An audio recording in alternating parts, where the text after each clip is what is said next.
जय श्री महाकाल. मित्रांनो, तुम्हा सर्वांना हॅपी महाशिवरात्री. आता तुम्ही विचार करत असणार, महाशिवरात्री काल होती, ही आज का बरं विश करत आहे? काल मला थोडं काम होतं म्हणून मी विश करायच्या राहूनच गेली, म्हणून आज करत आहे. चला मी सांगते तुम्हाला मी काल काय काय केलं.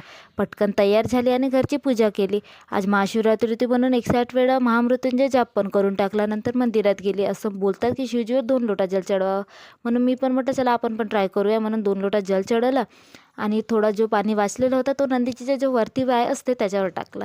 आणि नंतर शिवजीच्यासाठी मी हार बनवून नेलं होतं, म्हणून त्यांना हार वगैरे घालून दिलं, त्यांचा शृंगार केला, बेलपत्ती वगैरे चढवली आणि जे माझी मनातली इच्छा होती ते शिवजीला सांगितली. आता महाशिवरात्री आहे तर उपवास केलाच आहे, म्हटलं चला आपली इच्छा पण पूर्ण झाली पाहिजे, म्हणून भोलेबाबाला सांगून द्यावं. असं बोलतात की शिवजीजवळ 3 टाळ्या वाजवावा. 3 टाळ्या वाजवल्याने त्यांच्याकडपर्यंत आपली मनोकामना पोचते, म्हणून 3 टाळ्या वाजवल्या आणि नंतर नंदीजीच्या कानामध्ये पण आपली मनोकामना सांगून दिली की शिवजी जवळ पटकन गेली पाहिजे. बघा ना, नंतर शिवजी किती सुंदर दिसत होते, मस्त.